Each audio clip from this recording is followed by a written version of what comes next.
യശോദ ചേച്ചി,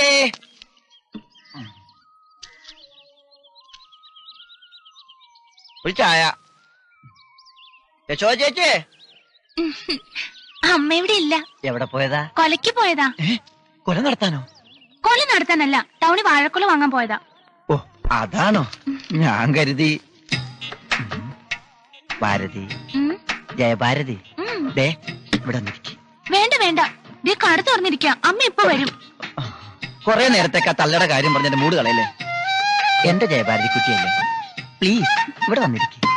വേണ്ട വേണ്ട, കാണുമ്പോഴേ കൊഞ്ചലേ ഉള്ളൂ. എല്ലാ ആണുങ്ങളും ഇങ്ങനെ. എല്ലാ ആണുങ്ങളും? ഞാനല്ലാതെ മറ്റു വേറെ ഏതൊക്കെ ആണുങ്ങൾ അറിയാടി? നീലക്കുയിലെ സത്യൻ മിസ് കുമാരിയോട് എന്താ കാണിച്ചേ? ചെമ്മീനിലെ മധുശീലയോട് എന്താ കാണിച്ചേ? പഞ്ചതന്ത്രത്തില്, ചന്ദനച്ചൊരയില് ഈ ആണുങ്ങളൊക്കെ എങ്ങനെയാ? ഏത് പെണ്ണ് സഹിക്കുത്? പണ്ടാരടങ്ങാൻ എടി, അതൊക്കെ സിനിമയാണ്.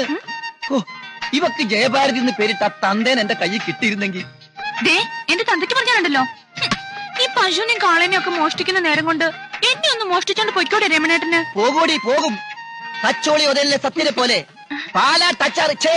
പാലാട്ട് കുഞ്ഞിക്കണ്ണലെ പ്രേം നസീറിനെ പോലെ, ആവേശത്തിലെ ജയനെ പോലെ, ഒരു നിലാവുള്ള അർദ്ധരാത്രിയിൽ ഒരു വെള്ള കുതിരപ്പുറത്ത് ഞാൻ ചീറിപ്പാഞ്ഞിവിടെ എത്തും.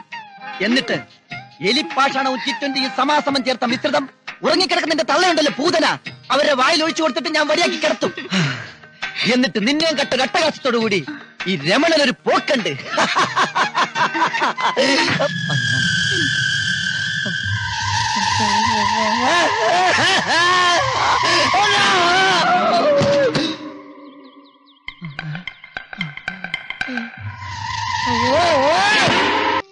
ജയഭാരതി,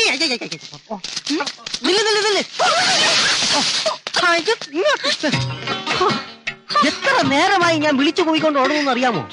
മതിലേട്ടനായിരുന്നോ? ഞാൻ കരുതി ഏതെങ്കിലും പൂവാഴന്മാരായിരിക്കുമെന്ന്. അമ്മ പറഞ്ഞിട്ടുണ്ട് കുളിക്കാൻ പോകുമ്പോ ആര് വിളിച്ചാലും തിരിഞ്ഞു നോക്കരുതെന്ന്. എന്താ കാര്യം? എനിക്ക് ജയഭാരതി ഒരു കാര്യം പറയാനുണ്ടായിരുന്നു. എത്ര കാലമായി ഞാൻ മനസ്സിലിട്ടുകൊണ്ട് നടക്കണമെന്ന് അറിയോ? പിന്നെന്താ പറയാത്തെ? അതിനാ മരണം, ആ രമണൻ പുറകിന്ന് മാറിയിട്ട് വേണ്ടേ? രമണേട്ടൻ ഉണ്ടെങ്കിൽ ഇപ്പൊ എന്താ? അവൻ ആളി ശരിയല്ല. ആര്? രമണേട്ടനോ? ആ, അവന്റെ കളർ കണ്ടാൽ തന്നെ അറിഞ്ഞൂടെ? ജയഭാരതി കുട്ടിയെ അവനെ മാസം തയ്യാതെ പറ്റതാ. അവന്റെ അളിഞ്ഞ മോന്തയും ആ ചീവീട് പോലത്തെ ശബ്ദവും ഇനി ഞാനായിട്ടൊന്നും പറയുന്നില്ല. മദനേട്ടൻ എന്താ പറയണ്ടേ? അതെങ്ങനെ പറയണമെന്ന് എനിക്ക് അറിഞ്ഞൂടാ. എന്നാലും മദനേട്ടൻ മഞ്ഞിൽ വിരിഞ്ഞ പൂക്കൾ കണ്ടിട്ടുണ്ടോ? എവിടെ എവിടെ? എനിക്കും കൂടെ കാണിച്ചതാ. അതല്ല, സിനിമ. അതില് ശങ്കര പൂർണിമയോട് പറയും പോലെ പറഞ്ഞാ മതി. ഓ, അതൊക്കെ പണ്ട് കണ്ടതാ, ഇപ്പൊ ഓർമ്മയില്ല. ഈ മദനേട്ടന്റെ ഒരു കാര്യം ഇതങ്ങോട്ട് പിടിച്ചേ. ഇങ്ങനെ പറ. പ്രഭേ, നിന്നെ കാണുമ്പോൾ എന്റെ മനസ്സിലെ താഴ്വരകളിലെങ്ങോ മഞ്ഞുരുകുന്ന ഒരു അനുഭൂതി. ഒരു മഞ്ഞുകൂട്ടി പക്ഷി. എന്ത് കൂട്ടി പക്ഷി?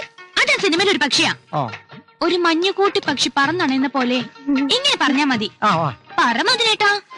ഞാൻ പറയാമേ. പറ. നിന്നെ കാണുമ്പോൾ നാളം കൊണ്ടെന്റെ മനസ്സിന്റെ താഴ്വരയിലെങ്ങോ മഞ്ഞുരുകുന്ന അനുഭൂതി. ഒരു മഞ്ഞുകുട്ടി പക്ഷി പറന്നിറങ്ങി വന്നു. അമ്മയ്ക്ക് എപ്പ വന്നു ഞാൻ പറഞ്ഞ. നിന്റെ താഴ്വരയിൽ ഞാൻ മഞ്ഞ് ഉരുക്കി തരാമടാ. ഇതിനാണല്ലേ പമ്മി ചായക്കടയിൽ വേണത്.